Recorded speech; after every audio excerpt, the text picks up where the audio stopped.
నమస్కారం. ప్రతిధ్వని కార్యక్రమానికి స్వాగతం. సార్వత్రిక ఎన్నికలకు ముందు కేంద్ర ప్రభుత్వం కీలక నిర్ణయం తీసుకుంది. అగ్రవర్ణాల్లో ఆర్థికంగా వెనుకబడిన వారికి విద్య, ఉద్యోగాల్లో 10% రిజర్వేషన్ల కల్పనకు కేంద్ర మంత్రివర్గం ఆమోదం తెలిపింది.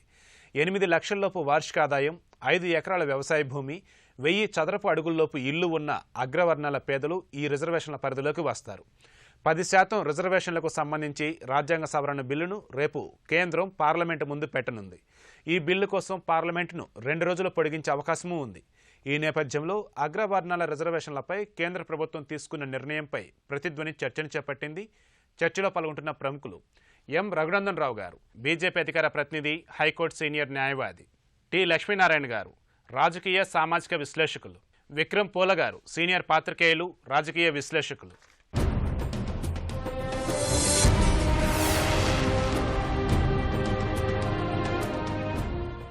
రఘునందన్ రావు గారు, అగ్రవర్ణాల్లో ఆర్థికంగా వెనుకబడిన వారికి విద్య, ఉద్యోగాల్లో 10% రిజర్వేషన్లు కల్పించాలని కేంద్రం కీలక నిర్ణయం తీసుకుంది. ఈ నిర్ణయం ప్రాధాన్యతను మీరెలా విశ్లేషిస్తారు? కొంత ఆలస్యంగానైనా కేంద్ర ప్రభుత్వం ఒక మంచి నిర్ణయం తీసుకుందని చెప్పి భావించాల్సి ఉంటుంది. అగ్రవర్ణాల్లో ఉన్నటువంటి పేదలకి రిజర్వేషన్లు కావాలనేటువంటి డిమాండ్ ఈ ప్రాంతం ఆ ప్రాంతం అని కాకుండా దేశవ్యాప్తంగా కాశ్మీర్ నుంచి కన్యాకుమారి వరకు అన్ని రాష్ట్రాల్లో ఏదో ఒక రకంగా ఈ రకమైనటువంటి డిమాండ్ చాలా కాలం నుంచి వస్తున్నటువంటి మాట వాస్తవం. అయితే అగ్రవర్ణాలకి రిజర్వేషన్ల అని ప్రశ్నించేటువంటి పెద్దలు కూడా చాలామంది ఉన్నారు ఈ దేశంలో. 50% రిజర్వేషన్లు దాటినటువంటి బారిని ఎట్లా కేంద్ర ప్రభుత్వం సమర్థించుకుంటుంది అనేటువంటి సందేహాలు వచ్చినటువంటి వాళ్ళు కూడా చాలామంది ఉన్నారు. వీటన్నింటినీ దాటుతూ ఆర్టికల్ 15, ఆర్టికల్ 16ని సవరిస్తూ కేంద్ర ప్రభుత్వం, కేంద్ర కేబినెట్ ఈరోజు చాలా స్పష్టంగా అగ్రవర్ణాల్లో ఉన్నటువంటి పేదలకి విద్యలో, ఉద్యోగ అవకాశాల లోపల రిజర్వేషన్లు కల్పిస్తామని చెప్పి చాలా స్పష్టంగా ఒక నిర్ణయం తీసుకుంది. అయితే ఇదే చివరి పార్లమెంట్ సెషన్ అవుతుందేమో, నెక్స్ట్ వచ్చేటువంటి సెషన్ ఓటాన్ అకౌంట్ బడ్జెట్కి వస్తుంది కదా, ఎట్లా పాస్ అవుతుంది బిల్ అవుతుంది, చాలామందికి చాలా రకాలైనటువంటి సందేహాలు ఉన్నాయి. అవసరం అనుకుంటే పార్లమెంటుని ఒక 2-3 రోజులు, పార్లమెంటు 10 రోజుల్ని పొడిగించైనా కానీ ఈ బిల్లుని ఇదే సెషన్ లోపల పాస్ చేయాలనేది కేంద్ర ప్రభుత్వం ఆలోచన కనబడతా ఉంది. స్పష్టంగా రేపు లోక్సభ ముందుకి ఈ బిల్లు వస్తూ ఉంది. మాకు సంపూర్ణమైనటువంటి విశ్వాసం ఉంది. ఈ దేశంలో ఉన్నటువంటి చాలామంది ప్రజలు చాలా సంవత్సరాలుగా కోరుతున్నటువంటి ఒక న్యాయబద్ధమైనటువంటి డిమాండ్ రేపు చట్ట రూపంలో భారత పార్లమెంటు ముందుకు రాబోతా ఉంది. ఎవరి రంగేంది, ఎవరు ఎట్లా స్పందిస్తారు, ఎవరు ఏ రకంగా నిర్ణయం తీసుకుంటారు, ఎవరు అపోజ్ చేస్తారు, ఎవరు సపోర్ట్ చేస్తారు, వాళ్ళు చూపించేటువంటి కారణాలు ఏంటి అనేటువంటి అంశానికి సంబంధించి రేపు దేశ ప్రజల ముందు ఒక చర్చ జరగాలని కోరుకుంటున్నాం. జరుగుతుంది, నాకు విశ్వాసం ఉంది. అనేక రాష్ట్రాల లోపల వేర్వేరు కులాల పేరిట వచ్చినటువంటి అగ్రవర్ణాల రిజర్వేషన్లకి రేపు తీసుకొస్తున్నటువంటి రాజ్యాంగ సవరణ సమాధానం చెప్తుంది. 100% ఇది కోర్టుల ముందు కూడా నిలిచి ఉంటుంది అనేటువంటి విశ్వాసం భారతీయ జనతా పార్టీగా మాకుంది. ఆ రకంగానే చట్టాన్ని ప్రిపేర్ చేస్తూ ఉన్నారు. ఆ రకంగానే రేపు పార్లమెంట్ ముందుకు వస్తూ ఉంది. అయితే ఇక్కడ అగ్రవర్ణాల్లో ఉన్న పేదలను గుర్తించడానికి కొన్ని నిబంధనలు విధించారు. ఈ నిబంధనలు ఎలా ఉన్నాయంటారు? ఇంటి స్థలం విస్తీర్ణం ఇంత ఉండాలి, వ్యవసాయ భూమి 5 ఎకరాల లోపు ఉండాలి, 8 లక్షల లోపు కంటే ఇన్కమ్ తక్కువ ఉండాలి, ఇట్లా రకరకాలైనటువంటి 1, 2, 3, 4 అని 4 అంశాలు ప్రస్తుతం కనబడతా ఉంది. రేపు బిల్లు పార్లమెంట్ ముందుకు వచ్చిన తర్వాత చర్చ జరుగుతున్న సందర్భం లోపల ఒకవేళ ఏమైనా మంచి సూచనలు వచ్చినట్లయితే, ఇప్పుడు వచ్చినటువంటి బిల్లులో ఏమైనా సవరణలు అవసరం ఉన్నాయని అనుకుంటే, ఇప్పుడు 109 గజాల కంటే ఎక్కువ ఉండొద్దు మున్సిపాలిటీలో అయితే అని చెప్పారు. అంటే 109 గజాలు చాలా చాలా తక్కువ మందికే ఉంటుంది, పూర్వాళ్ళకే ఉంటుంది. అగ్రకులమైన, ఏ కులమైన పూర్వాళ్ళకే ఉంటుంది. అట్లే అక్కడ ఇంకొకటి చెప్పింది ఏంటంటే, నోటిఫైడ్ కానటువంటి మున్సిపాలిటీలలో కానీ ఇతరత్ర గ్రామ పంచాయతీలలో గిట్టయితే 209 గజాల కంటే ఎక్కువ ఇల్లు స్థలం ఉండకూడదు అంటున్నారు. 8 లక్షల రూపాయల ఆదాయం అనేది కొంచెం ఎక్కువ కనబడుతున్నప్పుడు కూడా ఇతర నిబంధనలు కూడా చాలా స్పష్టంగా కనబడతా ఉన్నాయి. ఇది ఖచ్చితంగా అగ్రవర్ణాల పేదలకు ఉపయోగపడే రీతిలో ఉంటుంది. రేపు పార్లమెంట్లో చర్చ జరిగినప్పుడు అనేక మంది మేధావులు, అనేక రాజకీయ పార్టీలు దీనికి సంబంధించి మంచి సూచనలు ఇస్తాయని, ఈ చట్టం మరింత మెరుగ్గా అగ్రవర్ణాల్లోని పేదలకు ఉపయోగపడే రీతిలో తయారు కావాలని నేను కోరుకుంటున్నాను. లక్ష్మీనారాయణ గారు, 10% రిజర్వేషన్లకు సంబంధించి రాజ్యాంగ సవరణ బిల్లును రేపు కేంద్రం పార్లమెంటు ముందు పెట్టనుంది. పార్లమెంటును 2 రోజులు పొడిగించే అవకాశమూ ఉంది. అయితే పార్లమెంట్ ఈ బిల్లు ఆమోదించాలంటే ఎలాంటి అడ్డంకులు ఇక్కడ ఉన్నాయంటారు? మనం ఎన్నికల వాతావరణంలోకి ప్రవేశించాం. 2019 ఏప్రిల్, మేలో జరిగేటువంటి సార్వత్రిక ఎన్నికలకి ఫిబ్రవరి ఆఖరిలోనే షెడ్యూల్ ప్రకటన జరుగుతుంది.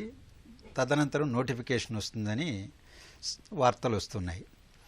అంటే ఫిబ్రవరి ఆఖరికి వస్తుందంటే ఇప్పుడు నెల 10 రోజులు మాత్రమే మిగిలి ఉంది, నెల 15 రోజులు. ఈలోపు ఈ తతంగం అంతా పూర్తి చేయడానికి ఆచరణ సాధ్యమైనటువంటిదా అనేటువంటిది ఒక మౌలికమైనటువంటి ప్రశ్న. రాజ్యాంగ సవరణ అన్నప్పుడు లోక్సభలో హాజరైనటువంటి సభ్యుల్లో 2/3 మెజారిటీతో ఆమోదించాలి. అలాగే రాజ్యసభలో ఆమోదించాలి. ఇవాళ 2/3 మెజారిటీ సాధించడం లోక్సభలో చాలా కష్టం కాకపోవచ్చు. కాస్త చెమటోడిస్తే అక్కడ ఆమోదం చేయించుకుంటారేమో, కానీ రాజ్యసభలో సాధ్యం కాదు. అలాగే ఇలాంటి సమస్యలపైన రాజ్యాంగ సవరణ అయినప్పుడు నాకు తెలిసిన మేరకి, నాకున్న పరిజ్ఞానం మేరకి రాష్ట్ర శాసనసభలు కూడా కనీసం సగభాగం రాష్ట్ర శాసనసభలు ఆమోదించి పంపించాలి వెనక్కి కేంద్రానికి. అప్పుడే రాష్ట్రపతి ఆమోదం దీనికి లభించేటువంటి అవకాశం ఉన్నది. ఇంత ప్రక్రియ ఉన్నటువంటి రాజ్యాంగ సవరణకి సమయం లేదు. ఆ సమయం లేకపోయినా ఇప్పుడు ఎన్నికలకు ముందు దీన్ని తీసుకురావడం అంటే గడచిన ఏడాదో లేకపోతే 6 మాసాల క్రితమో ప్రక్రియ మొదలుపెట్టకుండా ఈ దశలో తీసుకురావడం అనేది రాజకీయ లబ్ధి ఎన్నికల్లో పొందడం కోసం మాత్రమే అనేటువంటిది చాలా విస్పష్టంగా కనిపిస్తూ ఉంది. రెండవది, ఇవాళ రిజర్వేషన్లు అనేటువంటివి ఒక అత్యంత జటిలమైనటువంటి సమస్యగా భారతదేశంలో తయారై కూర్చున్నది. ఈరోజు పటేళ్లు మొదలుకొని, జాట్లు మొదలుకొని, లేకపోతే తెలుగు రాష్ట్రాల్లో ప్రత్యేకించి ఆంధ్రప్రదేశ్లో కాపులు మొదలుకొని, లేకపోతే తెలంగాణలో ముస్లింలకి 12% రిజర్వేషన్లు అనేటువంటిది లేని వాళ్ళు ఇప్పుడు రిజర్వేషన్లు అడుగుతున్నటువంటి ఉద్యమాలు చేస్తున్నటువంటి ఒక ఇది చూస్తున్నాం. రెండవ వైపున తెలుగు రాష్ట్రాలలో ఎస్సీల్లో వర్గీకరణ, మాలా మాదిగ వర్గీకరణ కోసం కొన్ని సంవత్సరాలుగా వాళ్ళు దెబ్బలాడుతున్నారు. రాష్ట్ర శాసనసభ కూడా ఉమ్మడి రాష్ట్రంలోనే పలు దఫాలు తీర్మానం చేసి పంపించడం జరిగింది. అలాగే ఎస్టీల్లో ఉన్నటువంటి వాళ్ళు ఈరోజు కొంతమందిని బీసీల్లో ఉన్నటువంటి వాళ్ళనో లేకపోతే ఎస్సీల్లో ఉన్న వాళ్ళనో ఎస్టీల్లో చేర్చాలని, ఎస్సీల్లో ఉన్న వాళ్ళని ఎస్టీల్లో చేర్చాలని, లేనటువంటి వాళ్ళని ఎస్టీల్లో చేర్చాలని రకరకాల ఉద్యమాలు జరుగుతున్నాయి. ఈరోజు రిజర్వేషన్లు, యాంటీ రిజర్వేషన్ల ఉద్యమాలు గతంలో మనం చూసాం. మండల కమిషన్ రిపోర్టు 1980లో ఇచ్చారు. 1990లో విపి సింగ్ గారు దాన్ని అమలు చేయడానికి పూనుకున్నప్పుడు పెద్ద ఉద్యమం వచ్చింది. సుప్రీంకోర్టు కూడా వెళ్ళడం జరిగింది. 1992 కానీ సుప్రీంకోర్టు తీర్పు అనుకూలంగా వచ్చినప్పుడు కానీ దాన్ని అమలు చేయలేకపోయారు. అంటే 12 సంవత్సరాలు పట్టింది. ఇప్పుడు 50% మించి రిజర్వేషన్లు ఉండకూడదనేటువంటి సుప్రీంకోర్టు తీర్పు ఒకవైపున ఉన్నదేని, అడ్డుగోడగా ఉన్నదని ఈరోజు చాలా స్పష్టంగా తెలుసు. మరి తమిళనాడులో 69% ఉన్నది కదా అని ఎవరైనా ప్రశ్నించవచ్చు. దాని మీద వ్యాజ్యం నడుస్తున్నది. దాని మీద ఏమవుతుందో భవిష్యత్తులో తెలియదు. కానీ దాని తర్వాత మాత్రం ఏ రాష్ట్రంలో ఈరోజు అనుమతించడం లేదు. ఈ పూర్వరంగంలో రాజ్యాంగ సవరణ చేయడం అనేటువంటిది అంత సులభమైనటువంటి రాజకీయ ప్రక్రియ. రాజకీయ ఏకాభిప్రాయం సాధించడానికి వీలైనటువంటి వాతావరణం దేశంలో ఉన్నదా? కానీ ఒకటి మాత్రం న్యాయబద్ధమైనటువంటిది. ఈరోజు ఎకనామికలీ బ్యాక్వర్డ్, ఆర్థికంగా వెనుకబడినటువంటి వర్గాలకు న్యాయం చేయాలనేటువంటి డిమాండ్ గత కొంతకాలంగా ఉన్నది.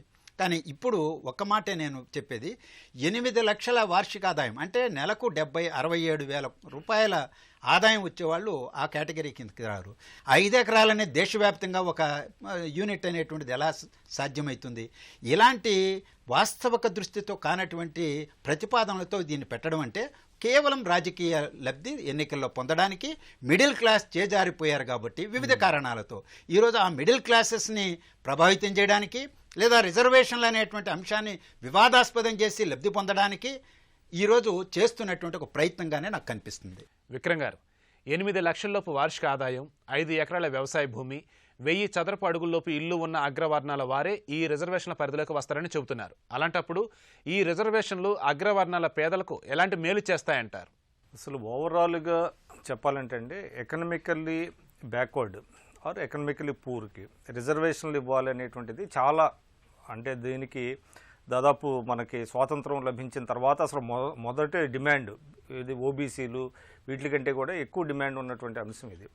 అయితే రకరకాల రాజకీయ కారణాల వల్ల వీటిని వాయిదా వేసుకుంటూ వచ్చారు. అంటే ముఖ్యంగా బాలాజీ వర్సెస్ మైసూర్ 1962లో ఒక ల్యాండ్ మార్క్ జడ్జిమెంట్ సుప్రీంకోర్టు ఒకటి చెప్పింది. అంటే పేదరికమే ప్రాతిపదిక, అంటే వెనుకబాటుతనానికి సామాజికంగా కానివ్వండి, విద్యాపరంగా కానివ్వండి, వెనుకబాటుతనానికి పేదరికం మూలం అనేటువంటిది ఒకటి సుప్రీంకోర్టు జడ్జిమెంట్ ఇచ్చింది. అంత మాత్రం చేత మిగతా సామాజికంగా అంటే వెనుకబడిన కులాల యొక్క దీనిని వాళ్ళు అట్లా ఉంచుతానే దీన్ని కూడా చెప్పారన్నమాట, పేదరికం అన్నీ చేయాలి. అదేవిధంగా రాజ్యాంగంలో మనం ఏంటంటే సమానత్వం అనేటువంటి మాట మాట్లాడారు. రాజ్యాంగం యొక్క ఆదేశిక సూత్రాలు ఏమని చెప్పారంటే ప్రజలందరికీ ఈక్వాలిటీ బిఫోర్ ది లా అని ఎట్లయితే అన్నారో అందరికీ కూడా సమాన న్యాయం, అన్నింట సమాన న్యాయం రావాలనేది. అయితే ఇవాళ పేదల్లో అంటే అగ్రవర్ణాల్లో కూడా పేదలు ఉన్నారు. మరి ఆ పేదల్ని ఏ విధంగా ఆదుకోవాలి? కొన్ని స్కీమ్స్ అయితే వెల్ఫేర్ స్కీమ్స్ పెట్టారు. ఆ వెల్ఫేర్ స్కీమ్స్తో పాటు కూడా రిజర్వేషన్ల అంశం అనేటువంటిది కూడా కొంత వచ్చింది. అయితే సబ్సిక్వెంట్గా మండల్ కమిషన్ రిపోర్ట్ కానివ్వండి 1980లో వచ్చిన తర్వాత 92లో కానివ్వండి, అప్పుడు వచ్చినప్పుడు ఈ ఎకనామికల్లీ బ్యాక్వర్డ్ క్లాసెస్కి రిజర్వేషన్లు ఇవ్వాలనేటువంటిది ఎక్కడా రాలేదు అది. అయితే ఇటీవల కాలంలో ప్రజల యొక్క ఏంటంటే వాళ్ళ యొక్క యాస్పిరేషన్స్ బాగా పెరగటం వల్ల, అదేవిధంగా అగ్రవర్ణాల్లో ఒక అసంతృప్తి రావటం వల్ల, ఓటు బ్యాంకు రాజకీయాలు రావటం వలన ఈ విధమైనటువంటి రిజర్వేషన్లు అందరికీ కావాలి అనేటువంటిది అగ్రవర్ణాల్లో కూడా వచ్చింది. అయితే దాంట్లో కూడా ఇప్పుడు వెనుకబడిన తరగతుల్లో కూడా క్రీమీ లేయర్ అనేటువంటిది ఒకటి పెట్టారు. ఎవరైతే ఆర్థికంగా పైన ఉన్నారో వాళ్ళకి వర్తించకుండా చేశారు. కానీ అది పెద్దగా అమలు కావటం లేదనేటువంటిది ఇటీవల కాలంలో మనకి NCBC, national commission for backward classes వాళ్ళే చెప్పారు. ఆ క్రీమీ లేయర్ అనేటువంటిది అది పెద్దగా అమలు కావటం లేదనేది. అయితే మనం ఈ విషయంలో ఇంకోటి ఏంటంటే ఇంకొక ల్యాండ్ మార్క్ జడ్జిమెంట్ ఉంది. ఇందిరా సహాని కేసు ఒకటి ఉన్నది. ఇందిరా సహాని కేసులో కూడా మీకు ఏంటంటే ఎకనామికలీ బ్యాక్వర్డ్కి రిజర్వేషన్లు కల్పించాలన్నారు, కానీ మిగతా వాళ్ళు ఏమి తీసేయాలి అనేటువంటిది చెప్పలేదు. అందువల్ల ఇవాళ ఏంటంటే 10% రిజర్వేషన్లు అగ్రవర్ణాలకు ఇవ్వటం అనేటువంటిది రాజకీయంగా అంటే ఓటు బ్యాంక్ రాజకీయాలు అయినప్పటికీ దాన్ని ఆహ్వానించదగినటువంటి పరిణామం. అయితే ఇందులో ఏంటంటే మీరు చెప్పినట్టుగా నియమ నిబంధనలు అదేంటంటే వాస్తవిక దృష్టితో చూడాలి. నేను అనుకోవడం ఏంటంటే ఒక 2 రోజుల పాటు పార్లమెంట్లో ఒక డిస్కషన్ ఏదో పెట్టబోతున్నారు. దాంట్లో వచ్చినటువంటి ఒక సలహాలు సూచనల మేరకు ఏమైనా అమెండ్మెంట్స్ ఉంటే అంటే వాటిని ఆధారంగా చేసుకొని తుది బిల్లు రూపకల్పనలో అది ఏమైనా చేస్తారో చూడాలి. అసలు దీన్ని అమలు పరుస్తారా లేరా అనేది అది తదనంతరం. అంటే అది అమలు అవుతాయా ఇటువంటి దిశలో అంటే ఎలక్షన్స్ మనకి ముంగిట ఉన్నటువంటి దిశలో అమలు అవుతాయా లేదా అనేది పక్కన పెడితే బట్ ఆహ్వానించదగినటువంటి పరిణామంగా మనం భావించాలి. రఘునందన్ రావు గారు, దేశంలో రిజర్వేషన్లు 50% మించరాదని సుప్రీంకోర్టు పరిమితి విధించిన నేపథ్యంలో రాజ్యాంగ సవరణ ద్వారా ప్రభుత్వాలు పెంచుకోవచ్చంటారా? ఇక్కడ ఇబ్బందులు ఉండవంటారా? ఒక న్యాయవాదిగా మీరేమంటారు? 2/3 ఆఫ్ మెజారిటీ ఏదైతే కావాలో రాష్ట్రాలు రాజ్యాంగ సవరణకి, ఆల్రెడీ ఈ దేశంలో 2/3 ఆఫ్ ద రాష్ట్రాల్లో భారతీయ జనతా పార్టీ ముఖ్యమంత్రులే పాలిస్తూ ఉన్నారు. కాబట్టి రాజ్యాంగ సవరణకి సగం రాష్ట్రాల ఆమోదం తెలపాలి. అది తెలుపుతుందా ఇప్పుడు అవుతుందా అంటే పొద్దున్న ఢిల్లీ నుంచి ఉత్తరం వస్తుంది, సాయంత్రం రాసి రాష్ట్ర శాసనసభలు తీర్మానం చేసి పంపిస్తాయి. మనం చూసినాం తెలంగాణ శాసనసభలో చంద్రశేఖరరావు గారు జీఎస్టీ మీద ప్రతిపాదన పంపమంటే ఉదయం సమావేశం పెట్టిండు, సాయంత్రం రాసి పంపించిండు. భారతదేశంలో ప్రస్తుతం ఉన్నటువంటి 29 రాష్ట్రాల్లో 20 పైచీలకు మేమే ఉన్నాం కాబట్టి మోర్ దెన్ 2/3 అక్కడ మేమే ఉన్నాం, అది పెద్ద ఇబ్బంది కాదు. ఇందిరా సహాని కేసులో సుప్రీంకోర్టు చెప్పింది ఏంటంటే ఎస్సీలు, ఎస్టీలు, బీసీలు అంటే కులాల ప్రాతిపదికన ఇచ్చేటువంటి రిజర్వేషన్స్ 50% దాటొద్దు అని చెప్పింది. అంతేగాని దాంట్లో ఎకనామికల్లీ బ్యాక్వర్డ్ క్లాసెస్ రిజర్వేషన్స్ ఉండకూడదనో అట్లాంటి రిజర్వేషన్స్ని 10% పెట్టకూడదనో ఎక్కడ లేదు. అక్కడ మీరు సమాజాన్ని కులాల పేరు మీద విభజన చేస్తూ రిజర్వేషన్స్ కల్పిస్తూ వస్తున్నటువంటి పరిణామ క్రమంలో వచ్చేటువంటి రిజర్వేషన్స్ 50% దాటొద్దు అని చెప్పింది. అక్కడ ఇందిరా సహాని జడ్జిమెంట్లో సుప్రీంకోర్టు చెప్పిన ఏదైతే మనం ప్రతిసారి సుప్రీంకోర్టు 50% దాటొద్దు అని చెప్పిన జడ్జిమెంట్ ఏదైతుందో ఆ జడ్జిమెంట్లో కులాల పరంగా లేదా మతాల పరంగా, మతం పరంగా రాజ్యాంగం ఒప్పుకోదు, అది కుదరదు ఎవరు అవునన్నా కాదన్నా. ఎలాంటి రిజర్వేషన్స్ కులాల పేరు మీద ఇస్తున్నటువంటి ఏ రిజర్వేషన్స్ అయినా 50% దాటొద్దు అని చెప్పింది. ఇప్పుడు వస్తున్నాయి కులాల పేరు మీద కాదు, ఈ కులాల పేరు మీద రిజర్వేషన్స్ పొందక వాటి బయట ఉన్నటువంటి ఆర్థికంగా వెనుకబడినటువంటి కులాలకు సంబంధించిన రిజర్వేషన్స్. కాబట్టి రాజ్యాంగ సవరణ చేస్తూ ఉన్నాం కాబట్టి ప్రజలందరూ అడుగుతున్నట్టు more than 2/3 of the states ఒప్పుకుంటున్నాయి కాబట్టి ఖచ్చితంగా రాజ్యాంగ సవరణ జరుగుతుంది. అమల్లోకి వచ్చేటువంటిదే అన్ని రాష్ట్రాలు కూడా దీన్ని స్వాగతిస్తాయి, మెజారిటీ రాజకీయ పార్టీలు కూడా దీన్ని రేపు స్వాగతిస్తాయి, చర్చలో పాల్గొంటాయి, ఈ బిల్లు పాస్ అవుతుంది అనేటువంటి సంపూర్ణమైనటువంటి విశ్వాసం మాకుంది. న్యాయపరంగానైతే దీనికి గతంలో ఇందాక విక్రమ్ గారు చెప్పినటువంటి ఏ జడ్జిమెంట్ కూడా దీనికి వ్యతిరేకంగా లేదు, దీనికి అడ్డం వచ్చేటువంటి రీతి లోపల లేదు. అన్ని పరిశీలించిన తర్వాతనే దీన్ని కేంద్ర ప్రభుత్వం రేపు పార్లమెంట్లో ప్రవేశపెట్టబోతా ఉంది. ఖచ్చితంగా ఇది బిల్లు రూపం లోపల బయటకు వస్తుంది. ఎన్నికల కంటే ముందే, ఎన్నికలకు సంబంధం లేకుండానే వస్తుంది. తెలంగాణ బిల్లు కూడా ఫిబ్రవరి 2014లో స్టార్ట్ అయింది. మార్చికి వచ్చేసరికి బిల్లు పాస్ అయింది, గెజిట్ వచ్చింది, రాష్ట్రపతి గెజిట్ వచ్చింది, తెలంగాణ రాష్ట్రం కూడా ఏర్పాటైంది. తెలంగాణ బిల్లుని పార్లమెంట్లో ప్రవేశపెట్టింది 2014 ఫిబ్రవరిలో ప్రవేశపెట్టిండ్రు. ఫిబ్రవరి 2nd వీక్ తర్వాత ప్రవేశపెట్టారు, 3rd వీక్లో ప్రవేశపెట్టిండ్రు. రాలేదా బిల్లు? ఇది కూడా అంతే. కేంద్ర ప్రభుత్వానికి అనుకూలమైనటువంటి మెజారిటీ లోక్సభలో రాజ్యసభ లోపల రాజకీయ పార్టీలు సపోర్ట్ చేసి ఒక చర్చ జరిగితే బిల్ పాస్ అవ్వడం ఎంతసేపు అండి, అది పెద్ద ఇష్యూ కాదు. రాజ్యాంగ సవరణ చేయడానికి మాకు సంపూర్ణమైనటువంటి మెజారిటీ ఉందన్న విశ్వాసం వచ్చిన తర్వాత మాత్రమే ఈ బిల్లును మేము రేపు సభ ముందుకు తీసుకురాబోతా ఉన్నాం. లక్ష్మీనారాయణ గారు, రిజర్వేషన్లు 50% మించకూడదని ఉన్నా తమిళనాడు వంటి రాష్ట్రాల్లో ఆ పరిధి దాటింది. తెలంగాణ, ఆంధ్రప్రదేశ్ వంటి రాష్ట్రాలు కూడా పరిధి పెంచమని పదే పదే డిమాండ్ చేస్తూ ఉన్నాయి. ఇక రాష్ట్రాల్లో కూడా రిజర్వేషన్లు పెంచుకోవచ్చు అంటారా? ఇవాళ తమిళనాడు ఇష్యూ ఒక ప్రత్యేకమైన పరిస్థితుల్లో సుప్రీంకోర్టు తీర్పు కంటే ముందే అక్కడ అమల్లోకి వచ్చేసినటువంటి దాన్ని స్టేటస్ కోని మెయింటైన్ చేసే దాని కింద యథాతథ స్థితిని కొనసాగించే దాని కింద దాన్ని అనుమతించడం జరిగింది. తర్వాత ఏ రాష్ట్రంలోనూ దాన్ని అనుమతించడంలా సుప్రీంకోర్టు తీర్పును కోట్ చేయడం జరుగుతున్నది. ఇక్కడ తెలంగాణలో కూడా ఇవాళ ఎస్టీల సంఖ్య విభజన తర్వాత ఎస్టీల సంఖ్య పెరిగింది. లేకపోతే ఎస్సీలు ఎస్టీలకు సంబంధించి ఏంటంటే రాజ్యాంగబద్ధంగానే జనాభా ప్రాతిపదికన వాళ్ళకి రిజర్వేషన్లు కల్పించాలి. ఈరోజు ఎస్టీలకి అయితే 7.5% లేకపోతే ఎస్సీలకు 15% అనేటువంటిది దేశవ్యాప్తంగా అమల్లో ఉన్నది. రాష్ట్రాల్లో ఈక్వేషన్ మారినప్పుడు దానికి అనుగుణంగా పెంచాలని. కానీ తెలంగాణ ప్రభుత్వం ముస్లిం రిజర్వేషన్ని దాన్ని ముడిపెట్టి దాన్ని గందరగోళం చేశారు. అది వేరే సమస్య. అది సామాజికంగా, ఆర్థికంగా, విద్యాపరంగా వెనుకబడినటువంటి వాళ్ళు. అలాగే బీసీలకు కూడా మండల్ కమిషన్ సిఫార్సుల ప్రకారం నేను ఇంతకుముందు ప్రస్తావించిన దాని ప్రకారం 27% సుప్రీంకోర్టు ఆమోదించింది, అమల్లోకి ఉన్నాయి. ఇవి వచ్చిన తర్వాత ఏ రాష్ట్రంలో కూడా ఇవాళ ఇటీవల కాలంలోనే మరాఠీలకి రిజర్వేషన్లు కల్పిస్తూ మహారాష్ట్ర శాసనసభ తీర్మానం చేశారు. దాన్ని ఏ విధంగా తీసుకుంటారు, పరిగణిస్తారనేది చూద్దాం. దాని చెల్లుబాటు ఏ విధంగా అవుతుంది అనేటువంటిది. గతంలో హైకోర్టులు కానీ సుప్రీంకోర్టులు కానీ ఇటువంటి ఘటనలో కొట్టివేయడం కూడా జరిగింది. ఆంధ్రప్రదేశ్కు సంబంధించినటువంటి అనుభవాలు కూడా ఉన్నాయి. రేపు భవిష్యత్తులో ఇది అత్యున్నతమైనటువంటి చట్టసభ.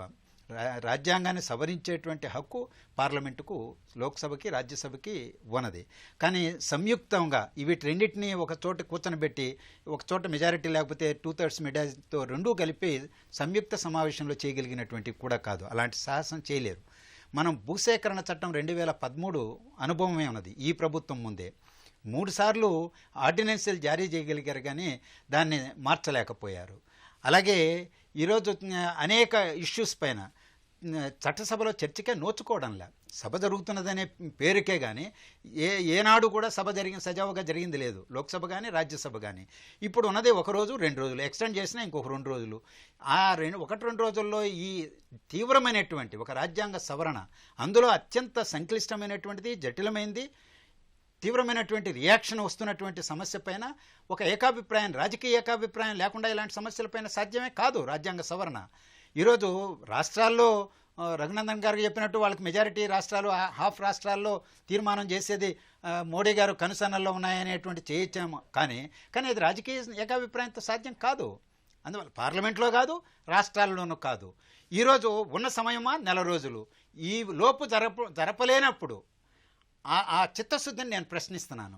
ఎకనామికలీ బ్యాక్వర్డ్ వాళ్ళకి అగ్రకులాల్లో ఉన్నటువంటి అగ్రవర్ణాలు కాదు, అగ్రవర్ణాల కిందకి రారు వీళ్ళు. ఈరోజు అగ్రవర్ణాలు వేరు, అగ్రకులాలు వేరు, ఆ విభజన వేరు. అందువల్ల ఈరోజు వీళ్ళకి న్యాయం జరగాల్సిందే. కానీ ఆ న్యాయం జరగాలనేటువంటిది ఒక రాజకీయ ఏకాభిప్రాయంతో జరగాలి, రాజ్యాంగ సవరణతో జరగాలి. మరి దానికి చిత్తశుద్ధి ఉండాలి లేదండి. 4 ఏళ్ళు ఏం చేస్తున్నారు, 3 ఏళ్ళు ఏం చేస్తున్నారు, కనీసం ఏడాది క్రితం ఏం చేస్తున్నారు? ఈరోజు మధ్యప్రదేశ్లో, రాజస్థాన్లో, ఛత్తీస్గఢ్లో ఓడిపోయిన తర్వాతనే గుర్తొచ్చిందా అనేటువంటిది సహజంగానే ప్రతిపక్షాలు లేవనెత్తుతున్నటువంటి, ప్రజలు లేవనెత్తేటువంటి సంశయాలు, సద్విమర్శలుగా భావించాలి. అందువల్ల ఇక్కడ చిత్తశుద్ధి ముఖ్యం కాబట్టి దీనికి విలువ లేకుండా పోతా ఉంది. రెండవది 8 లక్షలు అనేటువంటిది పెట్టడం, అది మధ్యతరగతి ప్రజానికాన్ని దృష్టిలో పెట్టుకునే కానీ ఈరోజు పేదవాళ్ళ దృష్టిలో పెట్టుకొని కాదనేటువంటిది నా ఉద్దేశం. విక్రమ్ గారు, దేశంలో అన్ని మతాల్లో, కులాల్లో పేదలు ఉన్నారు. అయితే ఆ పేదలు కావచ్చు, వెనుకబడిన వర్గాల వారు కావచ్చు, ఎవరైనా సరే అందరితో సమానంగా అభివృద్ధి అవకాశాలు కల్పించాలని రాజ్యాంగమే చెబుతుంది. అలాంటప్పుడు రిజర్వేషన్లపై రాజ్యాంగపరమైన సమస్యలు రావని ఇప్పుడు భావించవచ్చు అంటారా? ఖచ్చితంగా రాజ్యాంగపరమైనటువంటి సమస్యలు వస్తాయండి. అంటే దీని మీద కూడా ఇప్పుడు రాజకీయపరమైనటువంటి ఏకాభిప్రాయం వచ్చేటువంటి అవకాశం లేదు. కాబట్టి ఎవరైతే దీన్ని వ్యతిరేకిస్తున్నారో వాళ్ళు ఖచ్చితంగా మళ్ళీ సుప్రీంకోర్టుకు వెళ్ళటం కానివ్వండి, లేకపోతే దీన్ని అడ్డుకోవడానికి ప్రయత్నించడం కానివ్వండి, రాజ్యసభలో కానివ్వండి, బిల్లు ఆమోదం పొందకుండా చేయడంలో కానివ్వండి, ఖచ్చితంగా ప్రయత్నిస్తారు. అందులో సందేహం లేదు. ఎందుకంటే ఇప్పుడు ఎన్నికలు ముంచుకొస్తున్న తరుణంలో దీన్ని పెట్టడం మూలన, ఎందుకంటే ఇవి మనం చూసాము, జాట్లు కానివ్వండి, గుజ్జర్లు కానివ్వండి, అట్లాగా అదేవిధంగా చాలామంది చాలా రాష్ట్రాల్లో రిజర్వేషన్ల కోసం పోరాటాలు చేసిన సందర్భంలో ఆయా పార్టీలు తమ వైఖరిని స్పష్టం చేయలేదు. అంటే రిజర్వేషన్ల విధానం మీద ఒక స్పష్టమైనటువంటి వైఖరి చాలా పార్టీలకు లేదు. ఇటువంటి తరుణంలో ఇప్పుడు హడావుడిగా తీసుకొచ్చి దీన్ని 10% ఇవ్వాలనేటువంటి దాని మీద ఎవరికి చాలామందికి అభ్యంతరాలు ఉండకపోవచ్చు. కానీ దానిని టేకప్ చేసినటువంటి విధానం కానివ్వండి, ఆ సమయం కానివ్వండి, అది అంటే దాని నిజంగా చిత్తశుద్ధి, అంటే ప్రభుత్వానికి నిజంగా చిత్తశుద్ధి ఉన్నదా అనేటువంటి ఒక సందేహాలు ఎదుగుతున్నాయి. కేవలం ఓట్ల బ్యాంకు ఓటు కోసం ఇది కనుక చేసేటట్టయితే మిగతా పార్టీలు అపోజ్ చేసి నేను అనుకోవటం సర్వోత్తమ న్యాయస్థానానికి మళ్ళీ వెళ్ళేటువంటి అవకాశం కూడా ఉంటుంది. అంత సజావుగా అయితే ఈ బిల్లు పాస్ కాకపోవచ్చు అనేటువంటిది నేను అనుకుంటున్నాను. ఇప్పుడు విమర్శకి ఆ రోజు ఎందుకు తెలియ ఈ రోజు ఎందుకు తెలియని విమర్శ కంటే దీంట్లో ఏమైనా తప్పుడు ఉంటే, దీంట్లో ఏమైనా అగ్రవర్ణాల పేదలకు ఇబ్బందులు కలిగించేటువంటి అంశాలు ఉంటే ఖచ్చితంగా భారత పార్లమెంట్లో ప్రాతినిధ్యం ఉన్నటువంటి అన్ని రాజకీయ పార్టీలకు అవకాశం ఉంటుంది. నేను మళ్ళీ చెప్తా ఉన్నాను, నెల రోజులలో తెలంగాణ బిల్లు పాస్ చేసి గెజిట్ నోటిఫికేషన్ ఇవ్వగలిగినటువంటి సత్తా ఆ రోజు మైనార్టీ ప్రభుత్వమే చేయగలిగితే ఈరోజు మెజార్టీ ఉన్నటువంటి మేము ఎందుకు చేయలేమనేది ఒకటి ఆలోచించాలి. రెండు, రాజ్యసభలో మెజార్టీ బిల్లులు రావడానికి లేదా రాజ్యసభలో మెజార్టీ రావడానికి మాకు కొంత సమయం పట్టింది కాబట్టి రాజ్యాంగ సవరణ కల్పించాల్సినటువంటి అవసరం ఉన్నటువంటి బిల్లులలో మాకుండేటువంటి వ్యూహం మాకుంటుంది. ఖచ్చితంగా ఈ బిల్లుని పాస్ చేయించుకుంటాం, గెజెట్ రూపంలో తీసుకొస్తాం. వచ్చేటువంటి అగ్రవర్ణ పేదలకు వచ్చేటువంటి 10% రిజర్వేషన్స్ని ఏ రాజకీయ పార్టీ ఒకవేళ అపోజ్ చేస్తే వాళ్ళందరూ కోరుకుంటున్నారు దీన్ని రాజకీయమే చేయాలనుకుంటే ఖచ్చితంగా ప్రజాక్షేత్రంలో ఎండగడతాం. దాంట్లో మేము రాజకీయ పార్టీగా మాకుండేటువంటి అడ్వాంటేజెస్ డిసడ్వాంటేజెస్ అన్నీ చూసుకునే చేస్తాం. అగ్రవర్ణాల పేదలకు 10% రిజర్వేషన్లు అమలు చేయాలంటే రాజ్యాంగ సవరణ తప్పనిసరి. పార్లమెంట్లో సవరణలకు ఆమోదం లభిస్తే దేశంలో రిజర్వేషన్ల కోటా 50 నుంచి 60% పెరుగుతుంది. ఇది నేటి ప్రతిధ్వని. నమస్కారం.